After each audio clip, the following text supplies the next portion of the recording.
Yeah, I think it's going. Okay.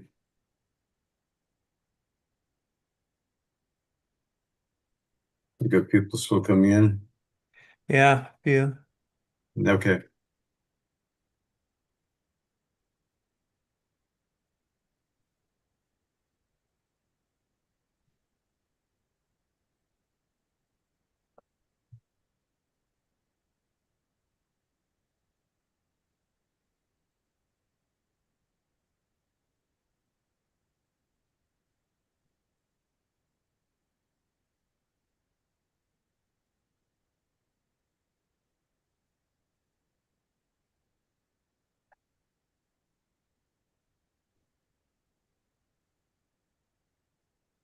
Yeah, just let me know when people aren't coming in. Okay. We're getting like one every 4 or 5 seconds right now. Okay.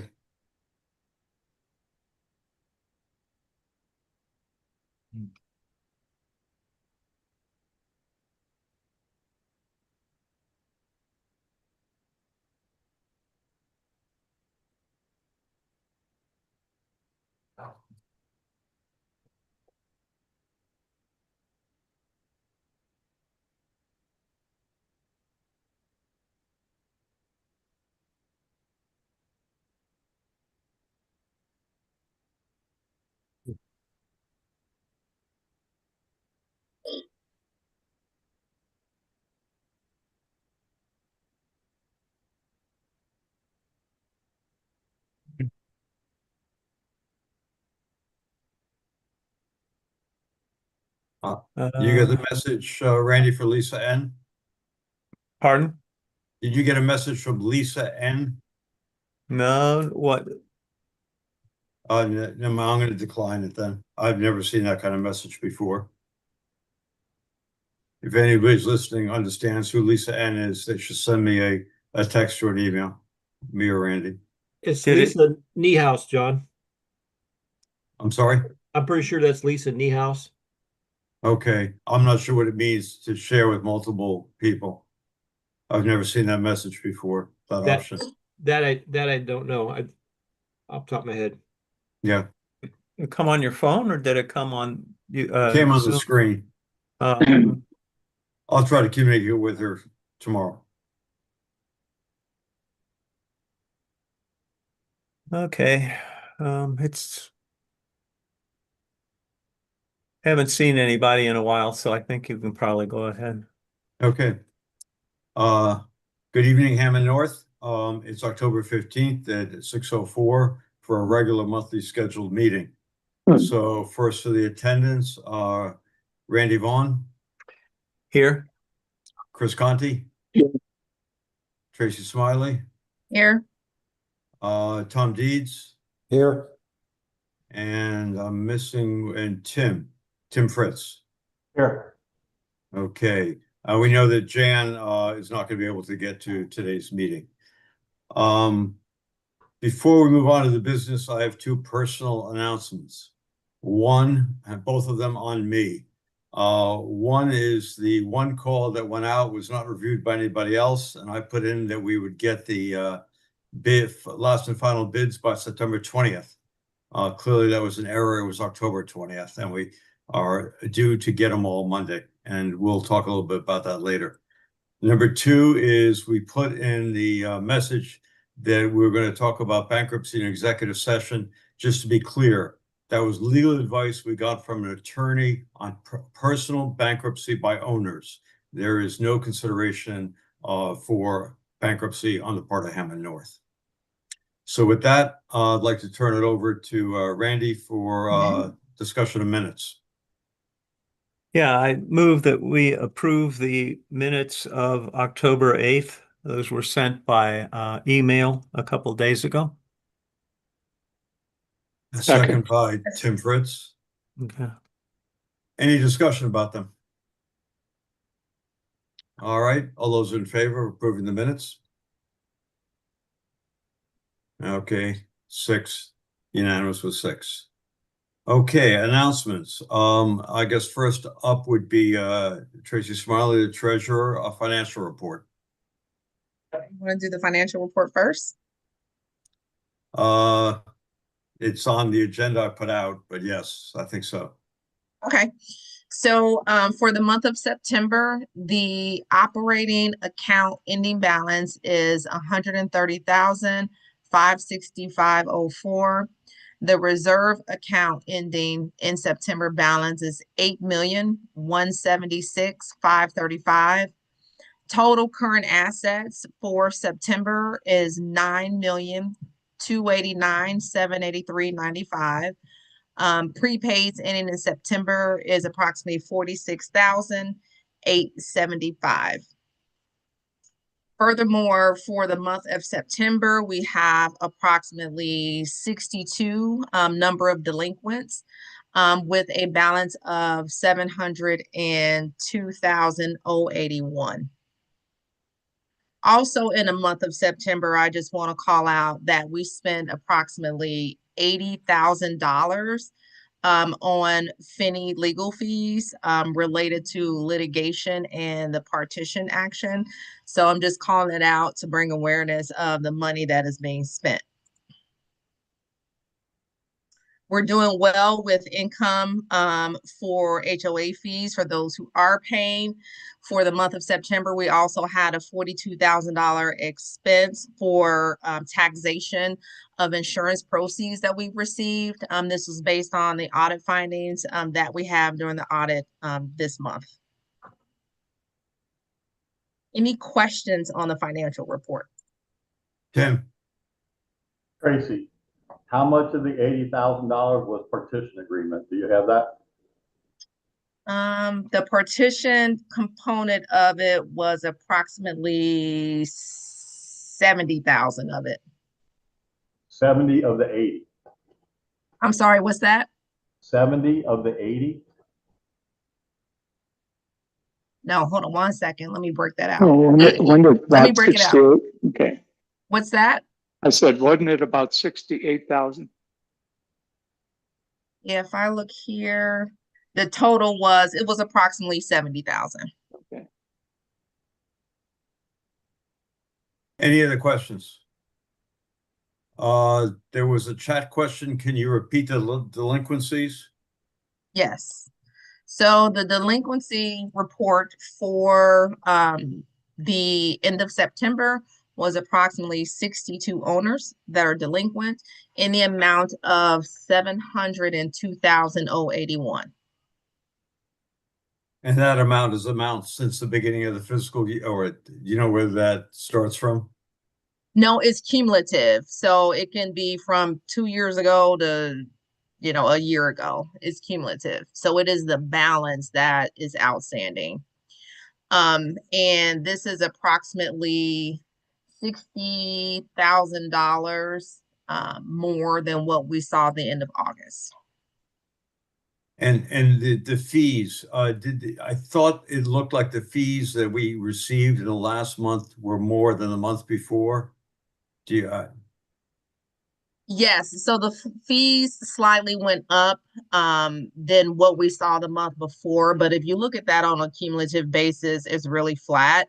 So it's just making up the difference. I think where we need to really focus on is where we are to plan through this first half, and I'll get a report out that shows that as well. okay. Any other questions on the financial? Tim? There's a chat question. I missed the reserves. Does that count current insurance proceeds? Can you give the total amount again? So the reserve account ending balance is 8,176,535. This does not include the outstanding insurance payment that we are having conversations with Landmark on. Those insurance payments will be on top of what I just mentioned. Any other questions? All right. What I should have done first was ask Greg for the building manager's report. All right, thank you, John. Good evening, everyone.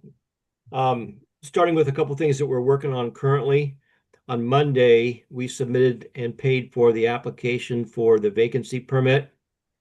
When we do receive that, we're anticipating another visit from the city inspectors as well as city building inspectors as well as the fire department, and they will go through the different procedures and protocol that are going to be applied to that vacancy permit. We've also begun our winterization of the building, done a number of different projects in that regard. We drained the cooling tower this week.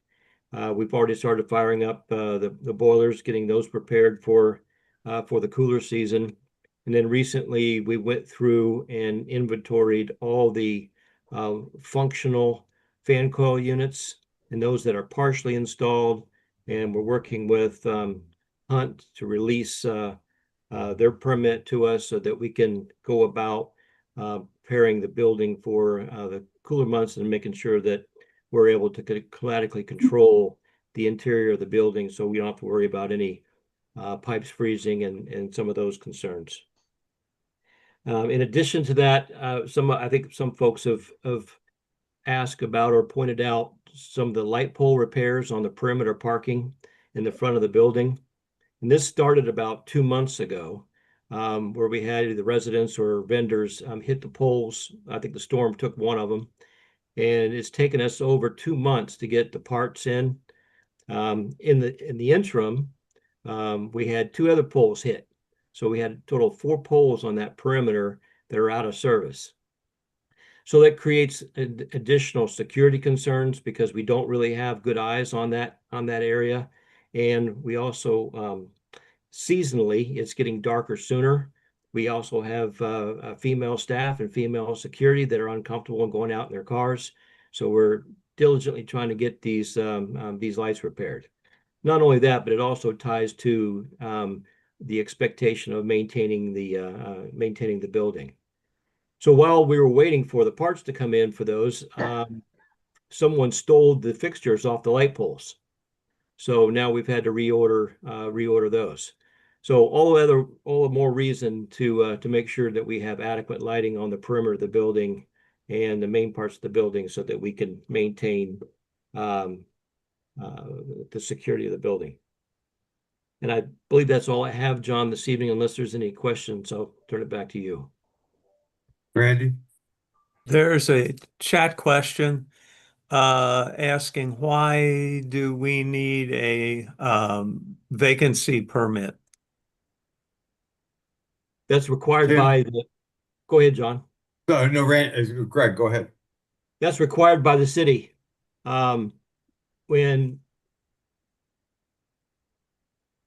especially since the permit wasn't completed on the rebuild. And anytime a building is going to sit vacant, the fire department and the city have to know that certain things are being maintained, so that the integrity and the structure of the building is going to be safe.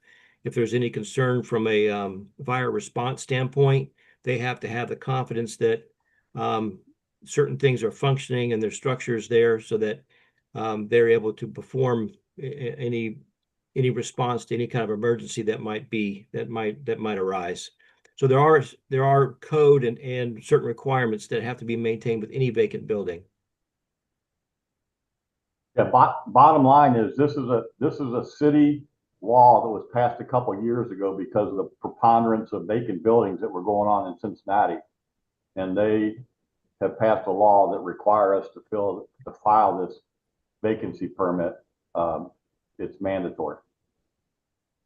And it's also certain things in place to mitigate concerns about vagrancy and other concerns that might happen in a vacant space like that. So there's certain requirements that are at least to minimize that concern. Okay. And another question about this, I think, is about the lamp posts that are being repaired. It says, who is paying for this if it was damage? You say some of the vendors ran into these things. Are they? We had evidence of one vendor in particular, and they were charged for it, and they've paid for the one. The others, we don't have exact evidence enough to charge any one particular person. So Hammond North is paying for it. Mhm. And I think, don't we have building insurance, but it's $1 million deductible, isn't it? So It is. It's not anywhere near what the deductible would be. And the last thing we want is another claim too, I would think.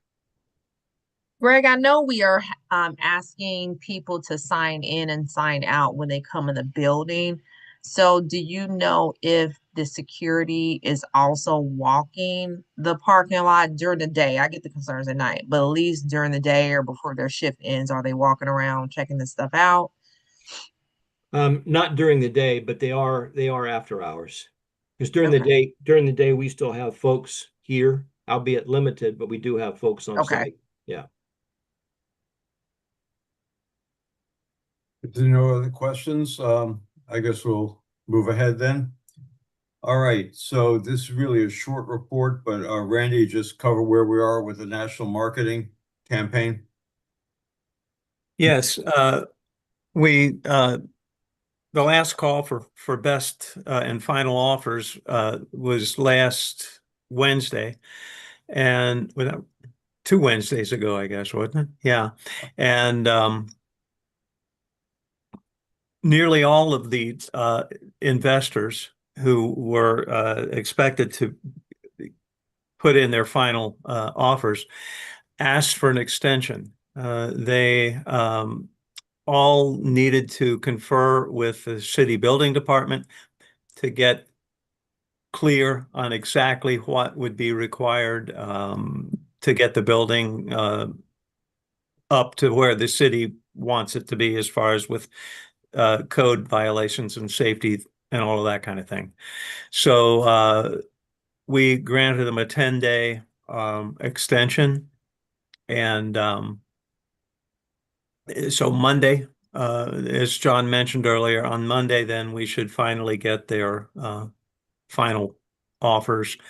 And I suppose that they're due on Monday. I suppose we'll actually get word of those either Monday night or during the day on Tuesday. I believe that's all there is to that, I think. Any questions on that?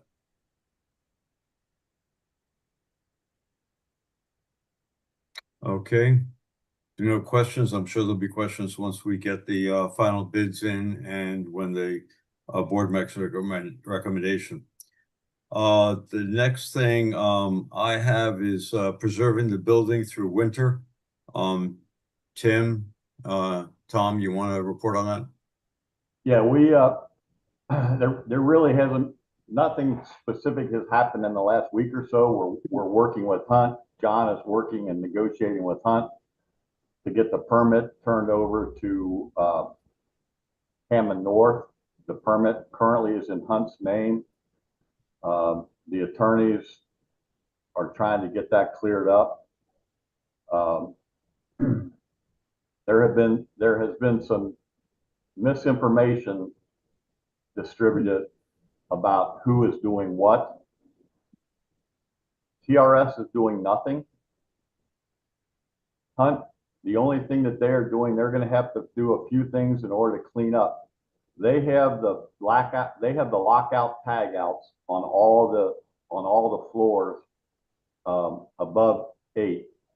So they're going to have to come back and transfer those lockout tagouts over to Greg. As far as I know, that's about the only thing. And they're also still responsible because the permit is in their name. They're still responsible if there's a unit that somebody wants to go into to make sure that the unit is safe to go into. We're trying to get ourselves out of that also. The other piece of misinformation is that Hunt or TRS has something to do with the installation of the HVAC units. That's not true. I've reported that at least in the last 2, maybe the last 3 meetings, that Greg is directly interfacing with the HVAC contractor. That HVAC contract is being run by Hammond North. Hunt or TRS has nothing to do with it and have had nothing to do with it up until now. So I just want to stress that because that's some misinformation that's out there right now, that for some reason we're dealing with Hunt and TRS. We're not. Greg is working with 4-Star directly to have those units installed. And like he said, they're already doing as many things. He and Tim and John are already doing some things to start on the winterization of the building in terms of getting things drained, getting the boiler ready to go, and things like that. But we do have to install a number of HVAC units in order to preserve the integrity of the building, and we may have to buy some fans to distribute air through the building to make sure that we don't have any damage to the building in terms of freezing. Thanks, Tim. Any questions? All right, the next thing I have is, I believe, Chris, are you going to do a report for the consent to sell committee? Yes, Jan prepared the report and I agreed to read it. Okay. Go for it. Okay, here we are. This is the report from the Consent to Sell Committee.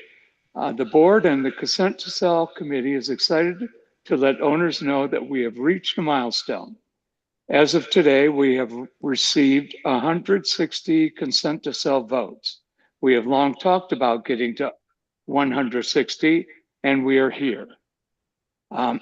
You can help. For those 20 still hesitating, many have told us they want to sign.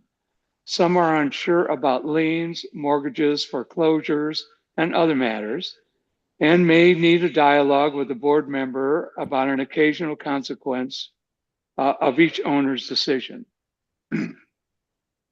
If a dialogue would be helpful, please contact someone on the board or the Consent to Sell Committee, and we will arrange a contact for you with the appropriate person, whether that be our attorney, your attorney, a discussion with your bank or other professionals. We will make sure you have the most up-to-date information so you can be confident about the financial benefit of signing the consent to sell. Thanks to all for your patience, and we look forward to the reveal of the top bids in the very near future. So that is the report. Thanks, Chris. Any questions about direct sale? No Okay. questions, but I just wanted to make a comment. No questions though. Sure. So as I went through the financial report, and Tim asked a great question about the legal fees, a great majority of those fees are related to this partition, and they're going to keep coming. So I just want everyone to understand the consequence of not getting to 100%. And then also, I know there were some hesitant owners who did not want to sign until they received feedback from the national search.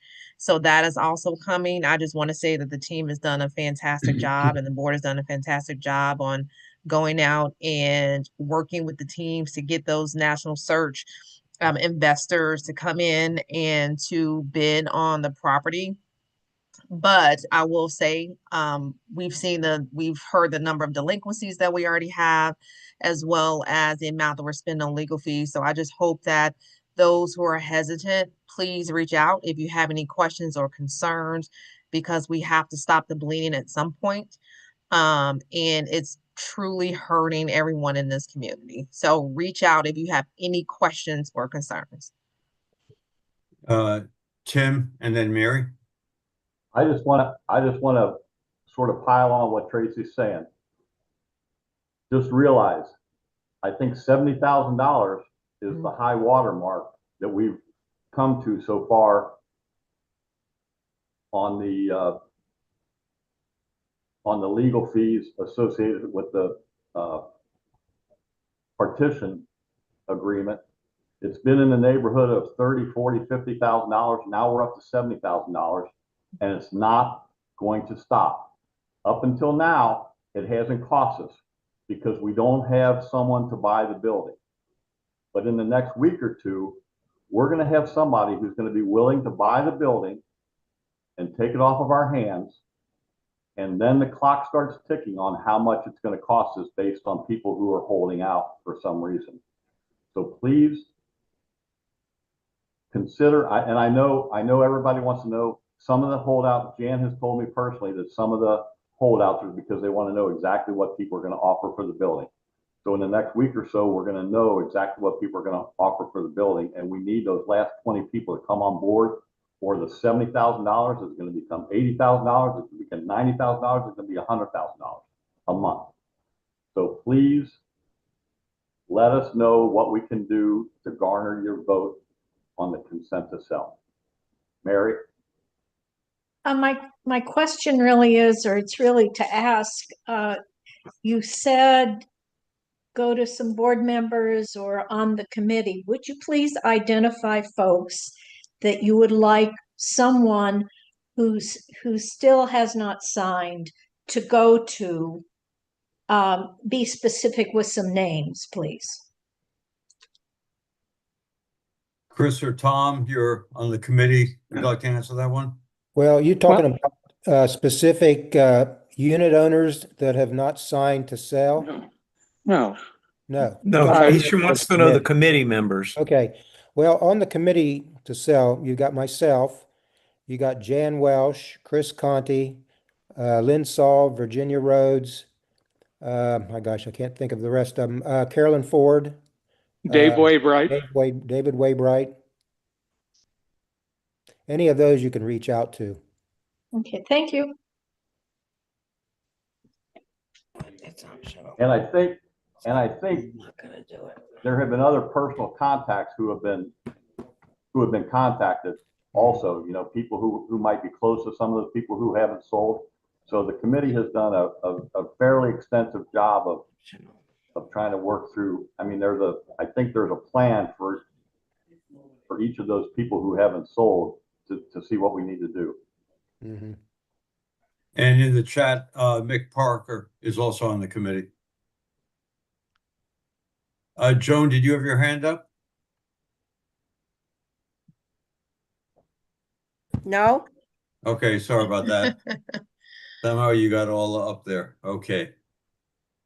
All right. Are there any other questions about the consent to sell? Mary, you have another question. We have to unmute you. Okay, I just want to say, I was asking that question not for myself, but because it was not clearly stated. Okay. I just want to clarify. I'm not one of the 20. Okay. Thanks. Fair enough. It's a good Leave question. Mary Mary. alone. Fine. Okay, no other hands up, then I'll move on to the next question, which I'll handle, is moving furniture out of the building, which is, as reported earlier, there were 3 residents that had significant furniture. One of them has moved out completely. One of them has moved everything out except for one room, and we're still discussing with them how to deal with that one. And one, it's more difficult, and it's an ongoing situation, and it's a difficult situation for the tenant finding a place. But there have been violations issued, and we hope to work with the tenants to have them have all the furniture out. And most importantly, that when a city inspector comes by, they're not going to get suspicious that somebody is still staying in the building. Tim? Yeah, that was what I was going to emphasize, is that this will be a problem when they come back and do that vacancy inspection. So we're pursuing it as best as we can to expedite the situation. So any other questions about that? Or comments? All right. The next item, which let's say is on the legal front, I did have an email. I asked Julie what we could report on the Burnham case. And basically what she said is there's an understanding with the insurance company that, in particular on the Burnham case, that they're not going to contest the payment up to the limits, and that that Finney, along with the 3 insurance companies that has sued, involved in the Burnham case are in discussions about how to divide up the proceeds of that insurance policy and proceed with closing that case. So I can report that much. The other legal thing is we did have a meeting with an attorney that Finney said they needed somebody who was an expert in particular personal bankruptcy. So Randy, if you could just briefly cover what they told us. I hope I can. First of all, there was some confusion, I think, with some people when we mentioned in one call that the agenda was going to include discussion of for our executive session was going to include discussion of bankruptcy, and as John cleared up earlier, that's not for the association. We're fine financially. It's how can we deal with, as we move towards selling the building, how can we deal with owners who are in bankruptcy? It's very confusing. But the main thing that we've found out that is if bankruptcy has been declared, that will erase any debt that the owner who declares bankruptcy would have had. So any of their past arrears and all of that, we can't press for those. But once they are, the court has processed their bankruptcy and they're out of their bankruptcy period, then their obligation to pay HOA fees resumes. And so if they don't, their debt can increase again. Honestly, that's about it, isn't it, John? Yeah, I think that's the main stuff we covered. Along with it, just to know people to know owners to know the implications. There's a question of getting some of the owners of bankruptcy have signed the consent to sell. There may be one that hasn't. I think they've all come in at this point, but that was one consideration. It is also a consideration in a petition action what happens, because what we've heard earlier is that if someone files bankruptcy, excuse me, then there are implications to petition action has to be refiled in a certain sense. I'm not exactly sure the details on that, but that's why they need a bankruptcy attorney. There are many reasons. Tom? Yeah, one thing I should mention too, and that is if a person files bankruptcy, they can still sign to sell their unit. That is correct. Tim? I just want everybody to think about what John just said. People's status in life is going to continue to change. There will be more bankruptcies probably. And all that does is make the partition action more and more complicated and cost us more and more legal fees. So I just can't emphasize enough that we need to get to the point where we can sell this building without going through the partition process, because it just gets more and more complicated the farther we get into this thing.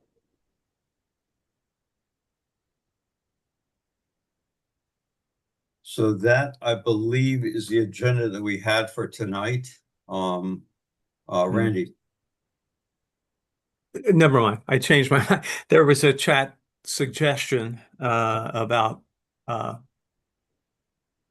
moving out of the building. I'll bring that up in executive session.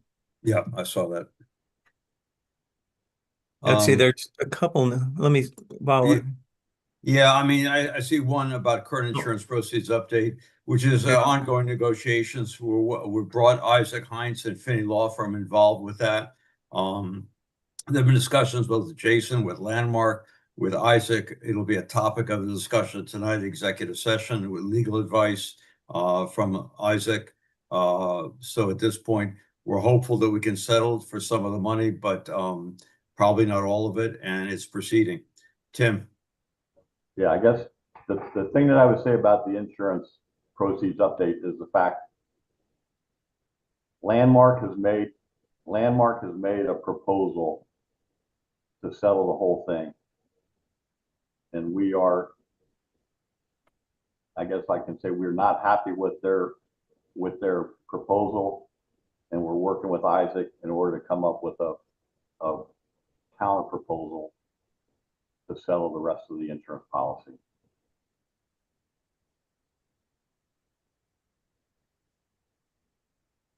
There's another question in here about 108 and 1510 that it should be a part of the settlement also. Yeah, I don't know. Anybody? I think that refers probably to the Burnham case and. Okay. So, and yes, John, more than the 3.5 million that we had announced before. We're clearly not happy with that amount.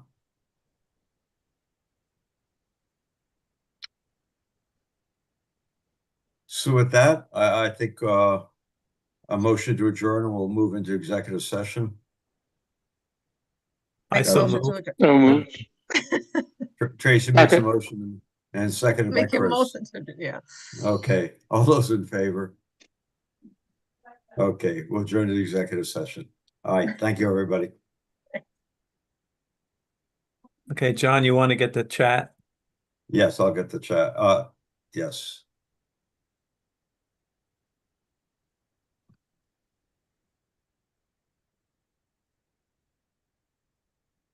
Come on.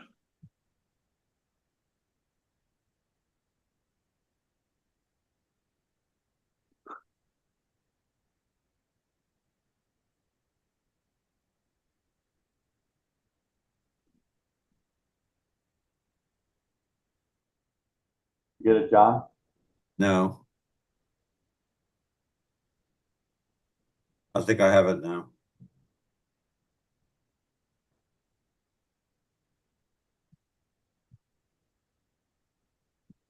Did you stop the recording? Yes, I did. Oh, wait, no, I did not.